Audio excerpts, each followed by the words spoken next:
এটা খালি আমরা কি শুনি, কাদের মাধ্যমে? তাবলিগের মাধ্যমে শুনি। এখন এই তাবলিগওয়ালারা একজন আরেকজনের মারে নাকি? জীবনভর যে তাবলিগের মধ্যে শুনলাম যে অপরকে নিজে না খায় অপরকে খাওয়াও, স্যাক্রিফাইস, ত্যাগ, জীবনভর যে তাবলিগের মুরব্বীদের কাছে শুনলাম, আমার আব্বার কাছে শুনতাম, আব্বা চিল্লা দিয়ে আসতো, বলতো যে তাবলিগের বড় বড় মুরব্বীরা, আমরা টঙ্গিতে কাকরাইলে গিয়ে দেখছি রাতের গভীরে 1টা 2টা বাজে তাবলিগের মুরব্বীরা নিজেরা গিয়া সাথীদের কাপড় চোপড় পরিষ্কার করতেছে, সাথীদের কাজ করতেছে, রাতের 2টা 3টার সময় সাথীদের টয়লেট পরিষ্কার করতেছে। আজকে তাদের কি হয়ে গেল যে রাতের 3টার সময় তারা 4টার সময় তাহাজ্জুদের সময় একজন আর একজনের গিয়া মাথায় বাড়ি দিতেছে। নাউজুবিল্লাহ, হায় আফসোস, পরিতাপের বিষয়। আল্লাহ পাক আমাদেরকে বোঝার তৌফিক দান করুন। ওয়ামা হাদিহিল হায়াতুদ দুনিয়া ইল্লা লাহু ওয়া লাইব ওয়া ইন্নাদ দারাল আখিরাতা লাহিয়াল হায়াওয়ান লাউ কানু ইয়ালামুন। আল্লাহ রাব্বুল আলামিন বলেন, এই দুনিয়ার জিন্দেগি হলো খেলতামাশা। কি খেলতামাশা? সারাদিন সুখে শান্তিতে বিয়ে বাড়িতে আছেন, ছেলেরে বিয়ে করাইছেন কিংবা ভাইয়ের বিয়ে, খুব আনন্দ। সন্ধ্যাবেলায় শুনলেন আপনার বাচ্চাটা অনেক বেশি অসুস্থ হয়ে গেছে। আনন্দ আছে? হ্যাঁ, এইভাবেই তো যাচ্ছে দিন। কি কর, দিন তো এইভাবেই যাচ্ছে। পরের দিন শুনলেন আপনার মা মারা গেছে, আসেনি আনন্দ? এই যে খেলতামাশা, আগের দিন কি আনন্দ। আচ্ছা, মানুষ যদি জানতো তার তাকদিরটা, মানুষের জিন্দেগির তাকদিরটা যদি তার হাতে দেওয়া হইতো, আমার তো মনে হয় মানুষ জীবনে হাসতেই পারতো না, জীবনে কোনোদিন কি করতে পারতো না। কারণ সে জানতো যে আগামী 10 মাস পরে আমার একটা বাচ্চা হবে, কিন্তু যেদিন বাচ্চা হবে তারপরের দিন আমার মা মারা যাবে। মানে মানুষকে তাকদীর আল্লাহ মনে করেন দেয়া দিছে। বলেন তো ওই লোকটা তার যে সন্তান হবে এই আনন্দ কি পাইতো? কারণ পরের দিন তার মা মারা যাবে, এই টেনশনে তার আর বাচ্চা হওয়ার আনন্দ থাকতো? ছেলেরে বিয়ে করানোর আনন্দ, মেয়েরে বিয়ে দেওয়ার আনন্দ থাকতো? আচ্ছা, কেউ যদি জানে যে তার মেয়ে যেদিন বিয়ে দিবে তুইলা দিবে, ওই দিন ওই গাড়িতে অ্যাক্সিডেন্ট করে মারা যাবে, কথার কথা, এমন হয় কি হয় না? কেউ যদি জানে, সে কি আর কোনো আনন্দ বিয়ের পাবে? এটা বিয়ে তো দিতেই চাইবে না। সুবহানাল্লাহ। ওয়ামা হাদিহিল হায়াতুদ দুনিয়া ইল্লা লাহু ওয়া লাইব ওয়া ইন্নাদ দারাল আখিরাতা লাহিয়াল হায়াওয়ান। আল্লাহ রাব্বুল আলামিন বলেন, এই দুনিয়ার জিন্দেগিটা হলো খেলতামাশা। কি কে কয়? দুনিয়াটা বানাইছে কেডা? আল্লাহ। আল্লাহ নিজেই কইতাছে এটা একটা খেলতামাশা। ওয়া ইন্নাদ দারাল আখিরাতা লাহিয়াল হায়াওয়ান, আখিরাতের জিন্দেগি হলো তোমার আসল জিন্দেগি।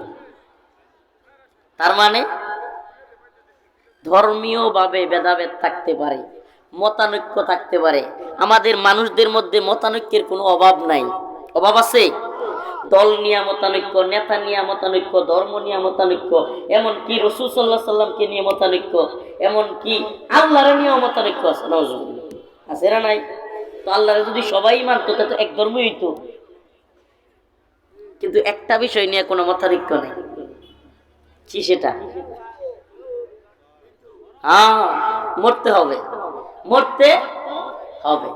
তাহলে মরতে যেহেতু হবে, বিছানায় পড়ে মরলেও মরণ, আর ময়দানে গিয়ে আল্লাহ রাস্তায় জিন্দিগি, আল্লাহ রাস্তায় দিয়ে দিলেও কি এটাও ঠিক না? বিছানায় পড়ে মরলেও মরণ। বিছানায় পড়ে মরলে একটা শান্তি আছে, শান্তিটা হলো বিছানায় হাগন যা, বিছানায় মতন যা, দূরে যাওয়া লাগে না। আর আরেকটা শান্তি হইলো যদি মানে বেশি বেশি হাগে আর মুতে, তাইলে পুতের বউ মাঝে মাঝে লাত্তি লাত্তি দেয়, এটা একটা শান্তি। ঠিকই ঠিক না? এক লোকের জিজ্ঞাসা যে ভাই আপনার রুগীর কি অবস্থা? কহ ভালো, একটু উন্নতি করছে। যেরকম আগে বাইরে একদম এখন ঘরে আগে। তো এই জিন্দেগি যদি কেউ চায় যে বিছানায় পড়ে মারা যাব, মানুষ আমাকে দেখতে পারবে না, আর আমার নিকটাত্মীয় স্বজন মনে কিছু নিবেন না, বাস্তবতা এটাই। যারা বিছানায় পড়ে যায়, বিছানায় পায়খানা প্রস্রাব করে, এদেরকে আপন জনেরাও দেখতে পারে না।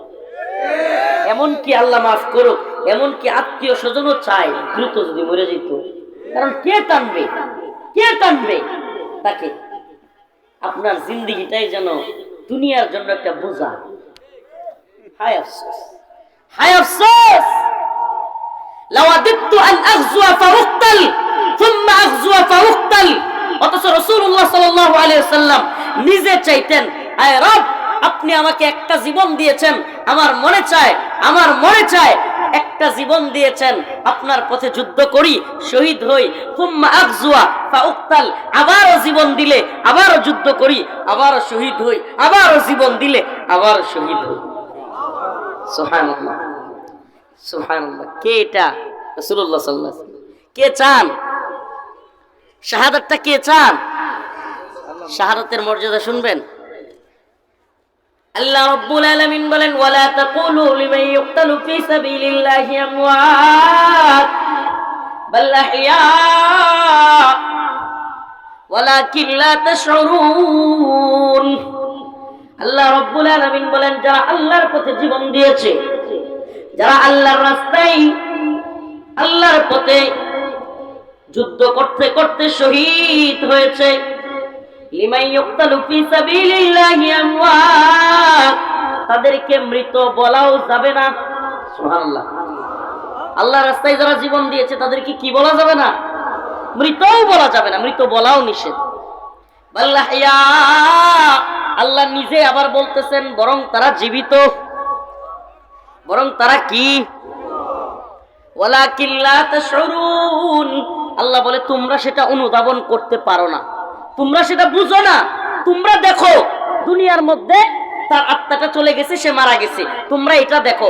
কিন্তু রাসূল সাল্লাল্লাহু আলাইহি ওয়াসাল্লাম বলেন, একজন মুমিন, যে ব্যক্তি আল্লাহর পথে জীবন দিল, শহীদ হলো, তার আত্মাটা এই দুনিয়া থেকে বের হওয়ার সাথে সাথে, তার শরীর থেকে বের হওয়ার সাথে সাথে আল্লাহ পাক জান্নাতের সবুজ পাখির মধ্যে ভরে দেন। তার মানে তার কোনো কবরের জিন্দেগি নাই, বারজাখের জিন্দেগি নাই, হাসর ফুলসিরাত সওয়াল জবের জিন্দেগি নাই।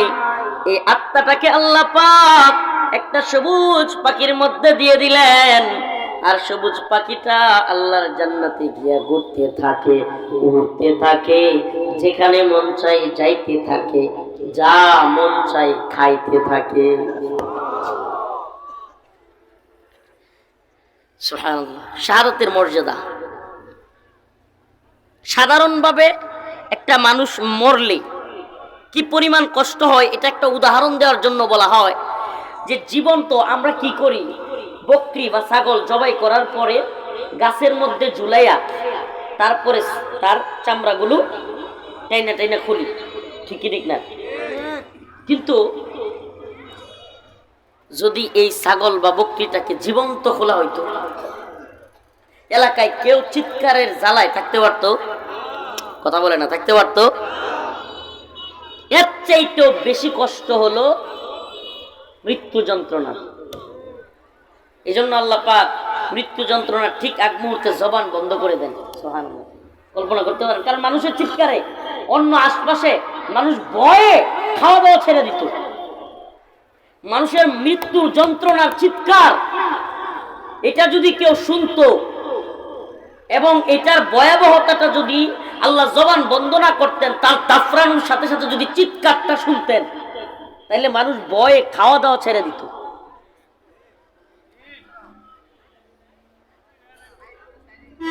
এই অবস্থা। অথচ রাসূলুল্লাহ সাল্লাল্লাহু আলাইহি ওয়াসাল্লাম বলেছেন হাদিসের মধ্যে, যে ব্যক্তি আল্লাহর রাস্তায় জীবন দিবে, শহীদ হবে, তার আত্মাটা এত সহজে যাবে যে একটা পিঁপড়ার কামড়ে যতটুকু ব্যথা, তার চাইতে কম ব্যথা হলো শহীদের মৃত্যুতে।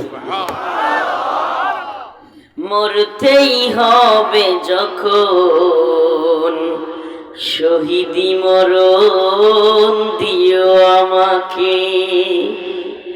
মরতেই হবে যখন, শহীদি মরণ দিও আমাকে। রাজি আছেন? শাহাদাতের একটা সঙ্গীত বলবো, শাহাদাতের সঙ্গীত। আমার তো কারাগারে থাকতে আমি খালি শাহাদাতের গজল শুনতাম। ওই এক ধরনের ছোট্ট এলইডি আছে না, এলইডি মেমোরি বলা যায়, ওগুলো ছিল, আর সব শাহাদাতের সঙ্গীত শুনতাম খালি ভিতরে থাকতে। মরতেই হবে